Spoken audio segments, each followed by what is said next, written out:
젊은 나이에서 여러분들이 자유스럽게 느끼십니까? 여러분들 중에 지금 삶이 자유스럽다고 느끼는 두 사람은 누구세요?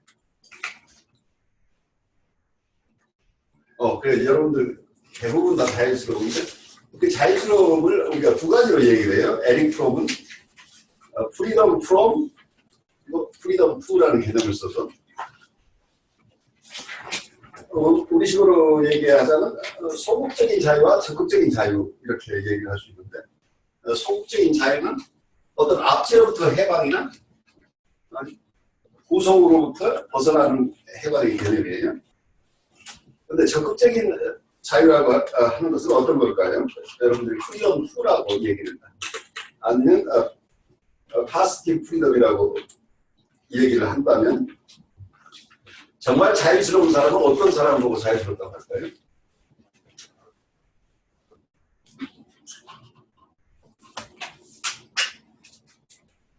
아까 자유스러운 분들 많았는데 어떤 자유를 가지고 계신지.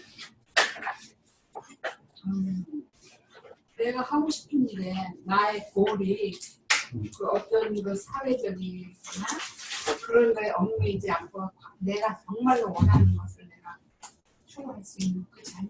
기가 막히군요. 참으로 자기가 원하는 것을 살아내고 있는 곳은 자유스러움이 있죠. 또 다른 분들은 본인의 자유가 어떻게 된다? 저는 내적 자유를 말씀드리고 싶어요. 외부적인 거에 크게 좌우되지 않고 중용적인 그 내적 센터가 유추를 가진 그런 자유이기. 그래 한 두 번 이렇게 들어봤는데 여기 자유의 개념이 두 가지가 굉장히 크게 다르죠. 그래서 보통 중세기를 넘으면서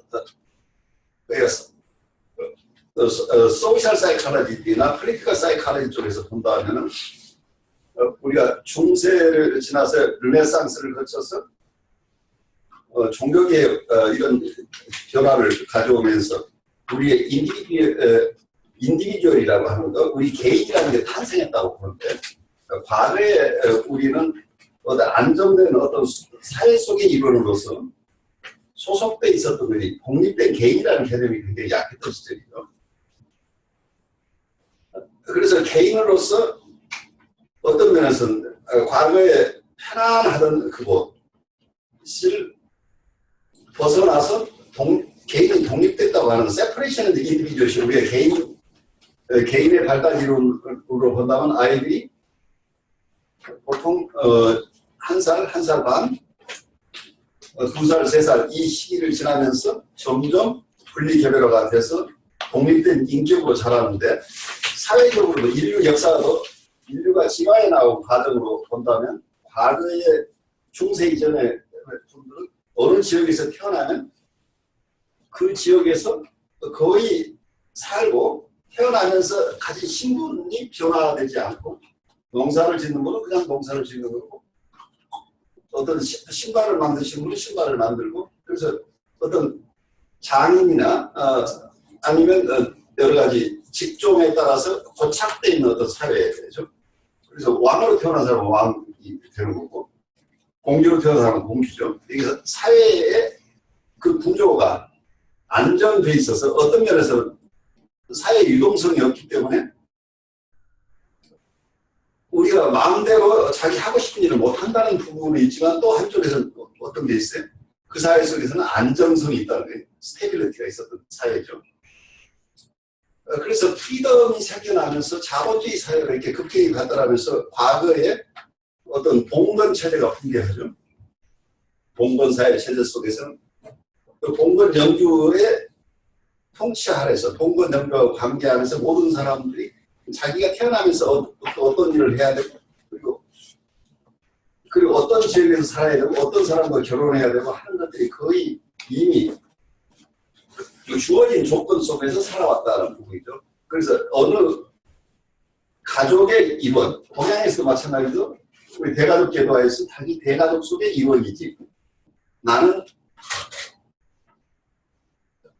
김씨 가문 아니면 이씨 가문의 누구이지 나 개인 누구라는 퍼스트 네임 베이스가 아니고 원래 라스트 네임 베이스였죠. 어느 가문에 속하는 사람인가, 결혼할 때도 어느 집안인가가 더 중요했던 그런 과거에서 개개인들이 독립돼 나오면서 이렇게 하면 여러 가지 심리적인 어려움들이 발생하는 부분인데, 한쪽에서는 사회가 유동화되면서 과거에 자기 마음대로 하지 못해서 속박돼 있던 그 자유라고 하는 프리덤 프롬은 이루어지고 있는데, 이게 네거티브 프리덤이라고 볼 수 있는 거죠. 앞전부터의 해방인데, 그래서 우리가 일본으로 해방됐다고 한다면 일본의 앞전부터 독립은 됐는데 그렇다고 잘 살아지느냐는 별개 문제죠. 그래서 프리덤 2라고 하는 개념, 파지티브 프리덤이라는 부분이 굉장히 중요하다는 명제가 지금 되고 있죠. 그래서 어떠면은 우리 보통 개인 치료에서도 우리 모두가 패러다이스가 있었죠. 과거에는 우리가 배고프면 젖주고, 가려우면 누군가와 나를 보살펴주고, 배변할 때는 다 도와주는 분들이 그때 내가 얘기하지 않아도 도와줬던 어떤 패러다이스 속에 있어도, 이 패러다이스를 한번 벗어나면 이 신라원에 되돌아갈 기분이 없어요. 거의. 근데 이미 사라진 신라원으로 돌아가겠다고 하는 것들이 우리 병리적인 거죠. 계속 폐인되면서 그때 얻지 못한 것을 끊임없이 어른이 돼서도 어린 시절에 얻지 못한 것을 얻겠다고 하는 이 안타까움을 많은 정신병리를 가져오는데, 실제 사회 심리학적으로 볼 때도 우리 유럽의 어떤 중세는, 한국에서는 언제 이런 사건이 일어났을까요? 공동체가 붕괴되면서 개개인이 인디비듀얼로서 독립된 개인으로 탄생한 시기가 언제일 것 같아요? 우리 대한민국 같으면.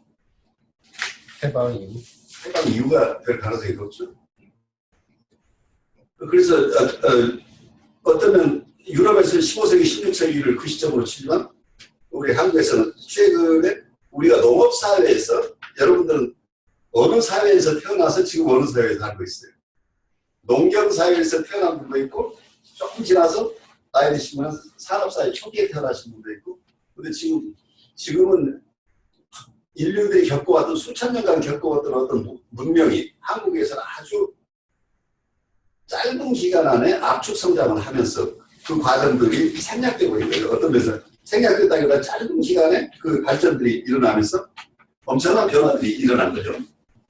압축 성장인데, 이런 과정 속에서 사람들이 과거에 농촌에 살던 사람이 도시에 와서 아파트에 들어갔어요. 그리고 아파트에 들어가서 과거에는 시골에서 살 때는 그냥 집이라는 게 있어 그냥 사는 건데, 여기가 집세를 내야 되는 상황이 되죠. 그래서 집세를 내려니까 열심히 일을 해요. 공장에 가서 일을 하고, 그렇게 열심히 새로운 환경 속에서 독립된 개인으로 살면서 애써 일하고 20, 30년 지나서 중년이 되는데, 어쩌면 여러분들도 잘 살아보세요 하는 새마을운동을 부리면서 열심히 하면 된다, 캔도 스피릿 가지고 어쩌면 태평양을 건너서 왔어요. 가서 아메리칸 드림, 코리안 드림 안 될 이유가 뭐 있어 하고 다 열심히 왔어요. 와서 여러분들이 다 어떤 분은 10년, 20년 이렇게 열심히 살았는데 지금 우리는 어디에 있는가?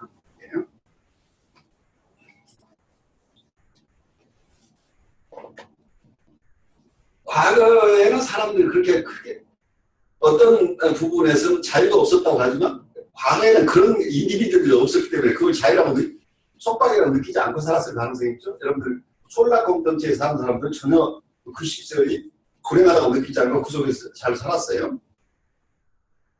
근대적인 새로운 요즘 퍼스펙티브로 보니까 그 사람들은 못 살았고 형편없이 살았다고 하지만, 그 속에 생활 수준이 낮았어도 나름대로 행복하게 살고 자기 삶에 대해서 크게 불안하지 않았는데, 지금 도시화가, 산업화가 급격히 일어나면서 이 아파트촌으로 몰려든 이 많은 사람들이 이웃과 전혀 커뮤니케이션도 되지 않는 그 상황 속에 20, 30년 살아내면서 그 정서는 어떤 정서들이겠어요? 소외된 느낌이죠. 에일리에이션이죠. 이웃과 관계가 다 끊어지는 상황이죠. 외롭죠. 그래서 어떤 뭐 실존적인 이러한 고통들이 수없이 많은 사람이 겪는 거죠. 그 사회심리학적인 측면에서 우리가 살펴본다면 우리가 인디비듀얼이 개개인이 가지고 있는 어떤 병리적인 부분도 있지만 이 사회 전체의 급격한 변화에서 오는 이 여파로 오는 또 어려움들이 있죠. 그래서 어떤 면에서는 내가 사는 것이 가장 어려운 게 뭐예요? 내가 지금 여기서 뭘 하고 어떻게 살아야 되는 거지? 내가 뭘 할 것인가? 정해진 것이 없고 따라가야 될 지침이 없고 방향이 무의미하다는 느낌들. 나는 사는 것 자체가 이렇게 살다가 한 10여 년 살다 그만 한 20년 살면 뭐 할 거야? 라는 이런 의문들이 많은 사람들이 가지고 있다. 그래서 이 불확실성 속에서 어떻게 살아낼 거다 하는 어려움들이죠. 그래서 어떤 면에서는 아까 첫 번째 우리 영성적인 측면에서 바라봤듯이 어떤 면에서 영성적인 깨침의 길, 자기와의 깊은 화해가 일어나고 자기가 태어난 왜 나는 여기에 있는가, 나는 뭐하는 사람인가, 내 존재는 어떤 것인가에 대한 해답이 없는 상태에서 이 세상을 살아간다는 게 엄청 뭔가 어떤 해도가 없는 바닷길 같은 이런 어려움들이죠.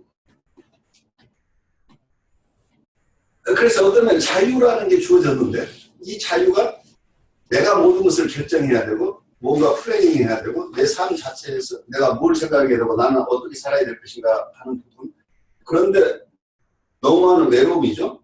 남과의 단절돼 있고 그리고 나는 파워리스한 거죠.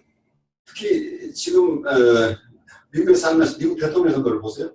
폴리티컬 이 정치 상황 속에서 엄청나게 많은 사람들이 얘기를 하고 있지만 결국은 개개인이 굉장한 보이스를 내는 것 같지만 아무도 파워풀한 사람이 없죠. 파워리스죠. 개개인은 파워리스트죠. 이미 폴리티컬 브로커들끼리의 두 사람 간의 게임일 뿐이지 두 사람 중에 한 사람이 되는 것일 뿐이지 나머지 사람들은 아무 가능성이 없는 속에서 소외되고 힘없는 사람들이라는 부분이에요.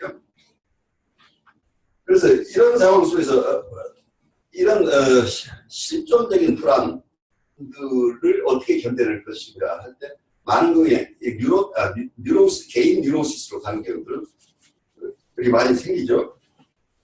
그래서 자유를 남기하기보다는 자기 스스로에게 주어진 자유를 그 자유스럽게 산다는 것 자체가 심리라고 하는 거죠. escape from freedom이라는 이런 현상들이다. 내가 가진 자유를 가지고 살려면 내 나름대로 삶의 목적이 있어야 되죠.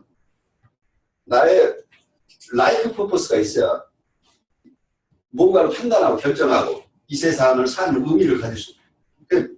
라이프 퍼포스나 우리의 코어 밸류 오브 라이프가 있어야 자기 삶을 어떻게 살아갈 것인가를 결정할 텐데 내 어떤 삶의 목적 자체가 확실하지 않고 그리고 내가 추구하는 밸류 자체가 많은 철학자들 얘기를 듣고 정치적인 슬로건은 그렇지만 정말 내 것으로 소화한 어떤 것이 없다고 한다면 뭘 판단하는 게 너무 힘들어요. 그래서 정치적인 특히 지금 한국의 상황이나 미국의 대통령 선거 상황이라고 보시면 여론이 어떤 향배로 따라가느냐에 따라 사람들이 전체가 이렇게 밀물이나 썰물처럼 이게 움직일 뿐이 개개인이 독자적으로 자기의 의견을 가지고 살아간다는 이 세상이 참 힘들다는 부분이에요. 그래서 개인적으로는 보통 이제 불안이 많고 하는 강박 현상이 일어나거나 철저하게 위드로우를 해버리거나 철수해버리거나 이런 현상들이 많이 일어나는데 사회적으로는 이런 상황 속에서 어떤 방식의 방어들이 발생하는가 사회적으로 보통 이렇게 불안한 상황 속에서 내 삶을 어떻게 내 사는 목적이 무엇이고 나는 무엇을 위해 살고 있는 것인가 그리고 내가 하는 일 자체가 나에게 만족을 주는 일인가 이것을 생각하는 것 자체가 두려운 사람들이 대부분이죠. 내가 사는 것을 그냥 생각하지 않고 살고 싶어 하는 거죠. 이게 방어죠. 어때요? 자기 삶을 이렇게 깊이 생각하면서 나는 산다. 나는 내 사는 거 잘 들여다보고 싶지 않다. 예스 쪽에 손 들어보세요. 뉴스 쪽은 뭐지? 잘 생각한다? 네. 들어도 본다요 아니에요? 들여다본다. 들여다보면서 생각하면서. 그럼 안 들여다보는 사람 한 사람도 없는 것 같아요. 그럼 다 들여다보시는 분은 그냥 집에 가셔도 될 것 같아요. 우리 나머지 사람들만 얘기해.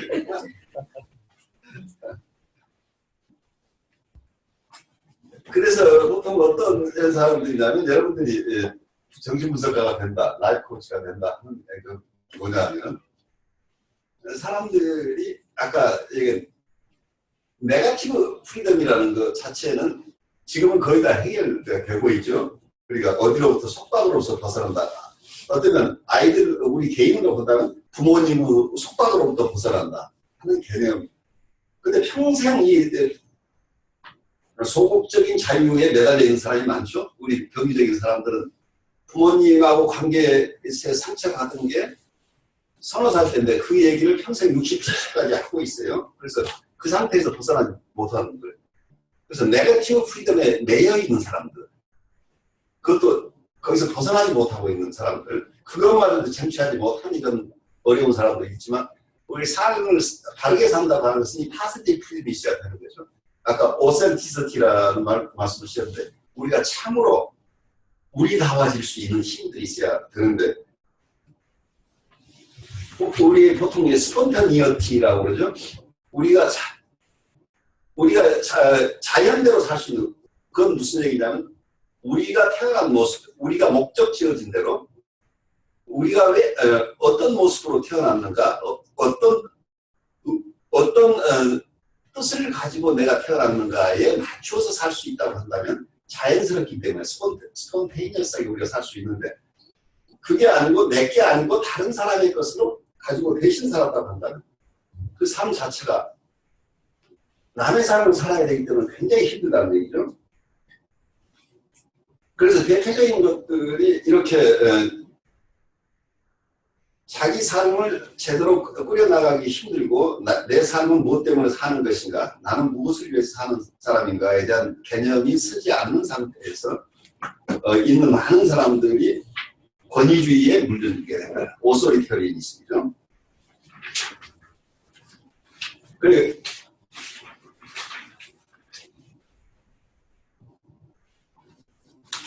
그래서 이 독립성 자체가 우리가 원초적인 프라이머리 어떤 원래 나의 프라이머리 본드가 있었죠. 말하자면 내가 태어날 때 어머니하고 내가 한 몸에 시바이오시스가 있었다고 한다면 사회적으로 얘기하면 내가 태어났을 때 내 공동체 히스토리컬리 본다면 중세의 어떤 그 안온함 한국식으로 시작하는 산업화 이전에 이런 평온했던 사회 그 속에 있었던 그때는 인디비주얼라이제이션이 필요 없었다는 부분이죠.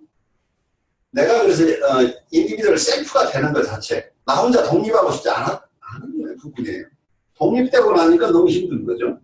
그냥 커뮤니티 속에서 살 때는 편했는데 나 혼자 살아보려고 하니까 처음에는 아주 누구 간섭도 좋은 것 같았는데 혼자 있는 것 자체가 외로워지기 시작하고 그리고 나는 그전에는 부모님이 이렇게 알려줘서 결혼을 할 때는 되면 결혼하고 직장 잡을 때는 직장 잡고 어디 여행할 때는 여행도 그리고 그 공동체에서 정하는 대로 그냥 따라가면 됐었는데 이 모든 것을 자기가 매니지한다는 것이 너무 힘들어진다.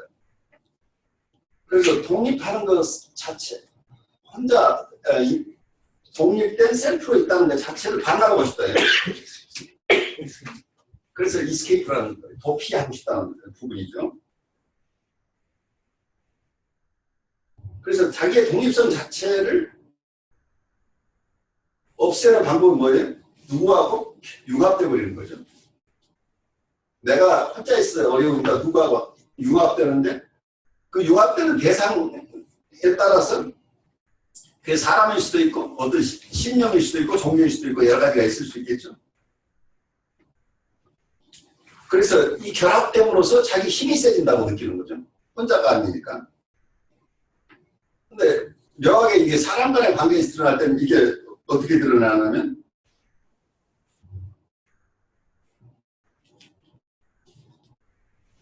경우에 따라서는 어디에 굴종하는 모습이나 한쪽은 지배하는 모습이다.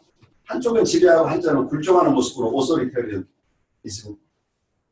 그래서 한쪽에서는 메소키스틱하게 피약적인 모습으로 서브미션한 의외의 굴종적인 모습으로 하나가 되기도 하고 반대로 가학적인 모습으로 상대방을 지배하면서 하나가 되기도 해요.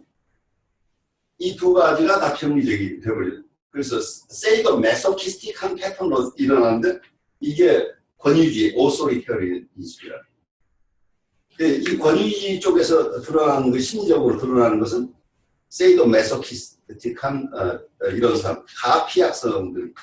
그래서 자기 혼자 있는 것보다 둘이 있어라. 특히 힘 있는 누구하고 있다고 한다면 힘 있는 사람은 작은 것을 집어삼키는 꼴이고 작은 쪽은 큰 쪽에 그냥 흡수돼버리는 꼴이 되죠. 그래서 다시 하나가 돼서 더 큰 것이 되어버리죠. 그래서 분리됐다가 다시 하나가 되는 이런 상황이에요. 그 분리돼서 다시 합쳐지는 것 속에 사람과 사람 간에 드러날 때는 이게 비극적으로 한쪽은 가해자, 한쪽은 피약성 이런 쪽으로 일어난다는 부분이에요. 이게 자유로부터의 도피예요. 두 사람은 다 병리적이죠. 혼자 있지 못함으로써 생긴 병이라는 얘기예요. 또 하나는 디스트럭션 파괴성이에요. 그래, 한쪽에 힘센 사람은 다미네이션, 지배를 할 수 있어야 되는데, 지배가 되지 않아서 컨트롤이 안 되면 어떻게 돼요? 내 말을 듣지 않는 대상을 참아낼 수 없으면 어떻게 돼요? 파괴하죠.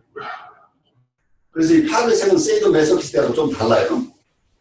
또, 대외적으로 파괴성으로 이제 드러나는 경우가 생기고, 또 하나는 어떤 오토메이션 컨포머티라고 우리가 얘기할 수 있는데 아주 순응성이에요. 세상 돌아가는 대로 살아가는 거죠. 많은 경우에 이게 이제 사실 어려워요. 여러분들이 어떤 걸 전공하셨어요? 데이터 사이언스. 데이터 사이언스 하셨는데 혹시 내가 태어나서부터 데이터 사이언스 하고 싶었어요?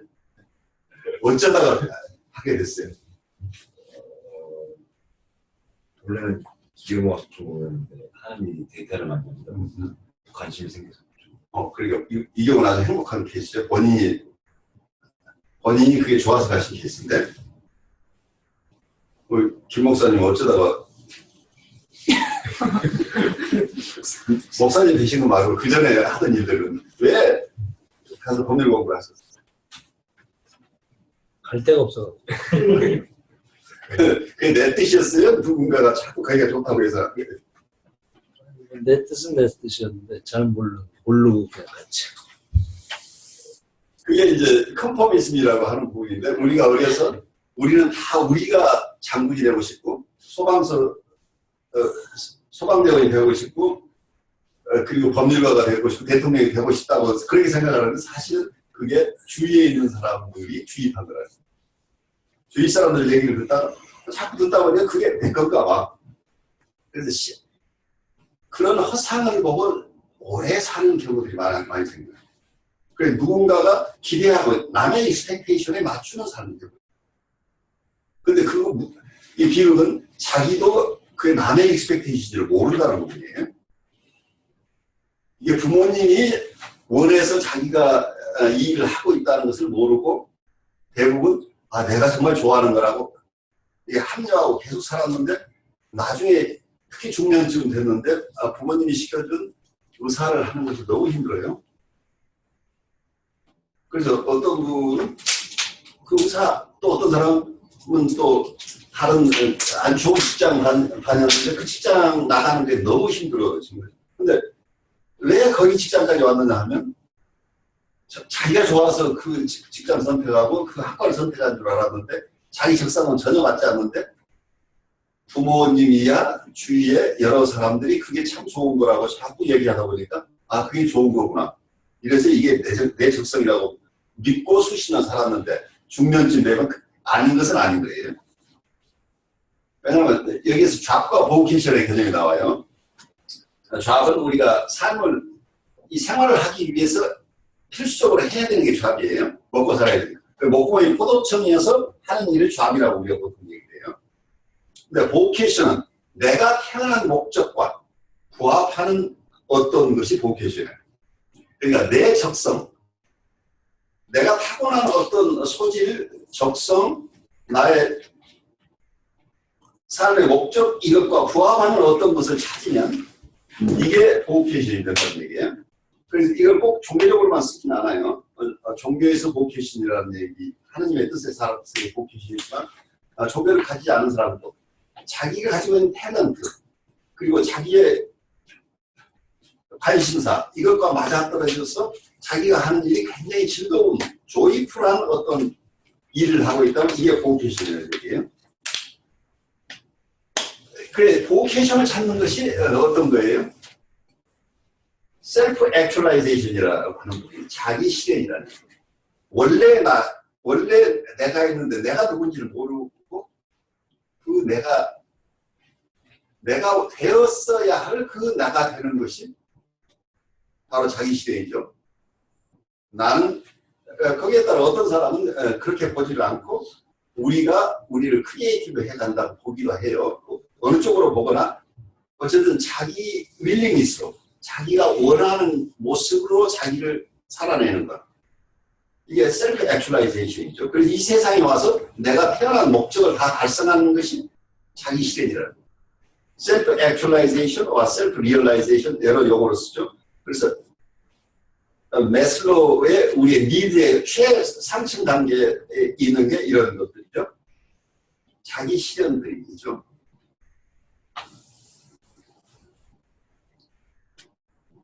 그런데 여기서 오토매틱 이런 실현들이 자기 실현을 일어나야 되는데 특히 중년에서 지금 자기가 하고 있는 일 자체가 계속해서 나에게 만족을 줄 수 있는 것이고 나에게 만족이라고 하는 것은 우리가 센슈얼한 만족이라는 것보다는 미닝풀한 것인가 보람이 있는 것인가 그리고 그게 정말 조이풀한 것인가 내가 자랑할 만한 것인가 하는 이런 것들이죠.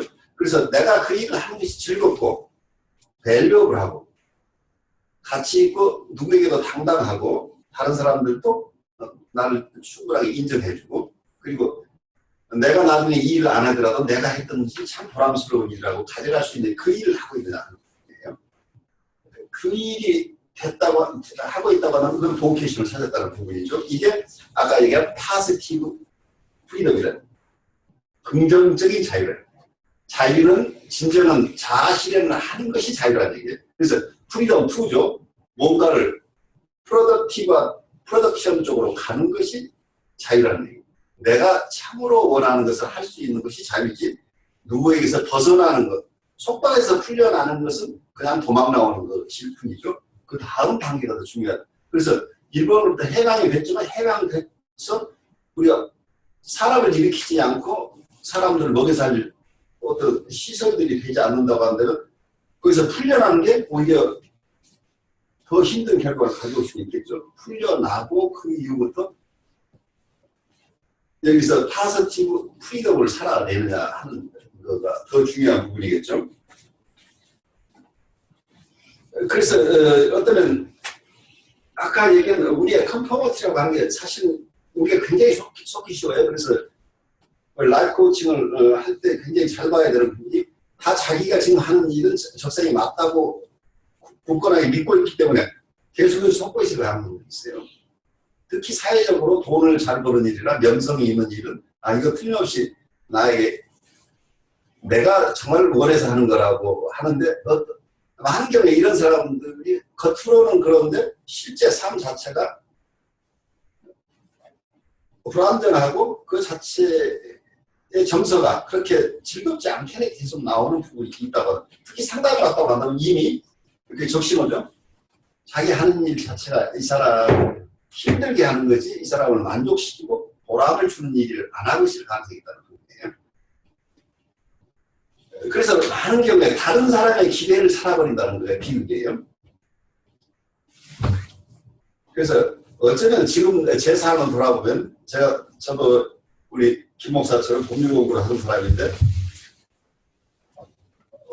일정한 기간 하다 보니까 시험이 안 되기도 했지만 어느 시점에서 더 이상은 아니야 하고 돌아섰던 거가 어떤 내 인생의 가장 중요한 전환이었던 것 같아요. 왜냐하면 모든 사람들이 그 사법시험을 합격해야 된다고 하고 그럴 만한 입장에 있고 하니까 계속 푸시가 들어오는데 거기서 노라고 선언하고 직장을 가졌던 그 계기가 있었는데 어떤 면에서 내가 그 속에 계속 있었다고 한다면 내 삶 자체가 내가 정말 좋아서 하는 것으로 착각하고 평생 살아볼 수는 않아요. 근데 그 속에는 결국은 내가 돌아설 수 있었다고 하는 부분 속에서는 내가 정말 그쪽에 계속 하고 싶은 욕망이 없었던 것 같아요. 그래서 많은 경우에 이게 속고 산다는 특히 이게 좌절이 없이 성공하는 케이스에는 자기가 선택하는 게 정말 최고라고 착각할 가능성이 있죠. 근데 정말 되돌아서지 않으면 안 될 만큼 힘들어질 때는 이미 너무 늦은 경우들이 발생하겠죠. 그래서 많은 경우에 다른 내가 원래 가진 것이 아니고 내 주위에 어떤 아니면 사회가 가장 최고로 치는 것. 한국에서는 최고로 치는 게 뭐예요? 미국까지 가서도 변호사나 의사. 근데 변호사나 의사가 다 행복하냐 하는 어려움이에요. 그래서 내게 아닌 옷을 입었다고 한다면 거짓자로 살아야 되기 때문에 거짓자로 사는 게 일정한 기간은 되는데 계속은 살 수 없다는 거죠. 그래서 참자가 없는 트루셀프를 살아내지 못하는 거기 때문에 자기의 원래 가진 탤런트나 자기의 성향이나 자기의 삶의 목적 이런 것하고는 전혀 어울리지 않는 삶을 산다고 한다면 그거 자체가 정말 소외된 삶이죠. 자기로부터 소외된 삶. 그래서 에리에네이션이라고 할 때 가장 중요한 게 이웃과의 소외, 세상과의 소외, 자연과의 소외 여러 가지가 있지만 가장 기본적인 것은 자기와의 소외예요. 자기 안에 스플릿이 일어나고 있는 거죠. 참자기가 숨어버리는 이런 상황이 되죠. 그래서 자기의 본래의 모습을 잃어버리고 다른 사람이 원하는 모습으로 산다는 게 이게 가장 큰 비극이에요. 그래서 여러분들이 주위에 있는 분들의 상담을 하게 되는 것, 여기 어떤 정신분석이나 라이프 코칭이나 아니면 여러의 테라피를 배우시는 분도 있고 또 전혀 관계없는 분도 있는데 여러분들이 아마 여기 오신 걸로 봐서 많은 사람이 상담을 이미 해주고 계신 분들일 거예요. 왜냐하면 원래 상담 쪽의 성향을 가진 사람은 주위에서 알아와요.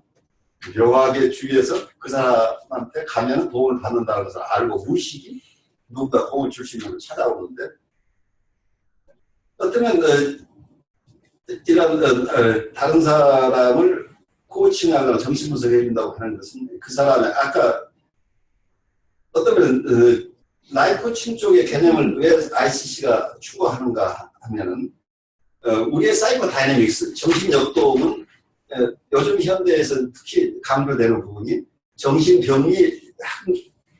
정신분석은 정신병리학만이 아니다. 일반 사이카라지라는 부분이에요. 모든 사람에 적용된다. 그래서 사이카틱한 사람이나 아니면 뉴라틱한 사람이나 건강한 사람 모두에게 정신역동은 같이 작용한다 하는 부분이에요. 그래서 이 정신역동을 통해서 사람을 도와주는 일인데 보통 정신병리 쪽에서는 아까 얘기한 네거티브 프리덤이죠. 소극적인 자유를 찾아주는 역할을 하는데 사람들이 정작 더 많은 사람이 필요한 건 파지티브 프리덤이죠. 자아 실현을 위해서 어떻게 도와줘야 될 것인가 하는 어려움들이에요. 그래서 라이프 코칭은 그래 정신병리 쪽에 있는 사람을 물론 그분들도 다 도와줘야 되지만 어떤 사람이 꼭 정신병리적인 부분만 있는 게 아니고 같은 사람이 어떤 때는 정신병리적인 측면도 있지만 건강한 측면들도 많은데 이 건강한 측면을 우리가 다뤄줘야 될 경우에 같은 사람에게서도 여러 가지 측면에 우리 인사이트를 가지고 도와줘야 되는데 어떤 사람이 자기 셀프 액츄라이제이션을 하는 과정 속에서 이 사람이 자기의 삶의 목적을 우선 알도록 도와주는 것으로 이 사람이 정말 추구하는 삶의 밸류는 무엇인가 코어 밸류가 무엇인지 알기 위해서 이 사람 스스로가 자기가 만족하는 라이프를 스스로 디자인하도록 그 라이프 디자이너 역할을 여러분 생명보험 도와주는 사람 뭐라고 그래요? 보험 설계사라고 그러죠? 그러니까 인생 설계사가 필요하다는 얘기예요. 보험대에도 설계사가 있고 여러 곳에 설계사가 있고 건축에도 설계사가 있는데 인생을 설계하는 것을 도와주는 인생 설계사가 라이프 코치고 정신 분석가다. 우리가 제가 이렇게 좀 결론을 내고 싶어요.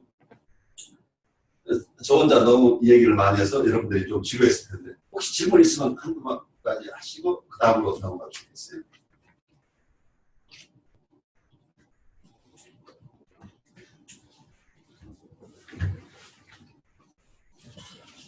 우리 선생님이 마음에 안 들어가지고 좀 짬짬하고 있는데 아, 그렇게 보였어요. 그런 건 아니라 다행이고. 예, 와인 한 잔 먹었더니. 그래서 우리가 와인을 한 잔 더 하고 나서 제가 나중에 주인가 우리 같이 김 박사님한테 받는 거 하죠. 네, 여러분 고맙습니다.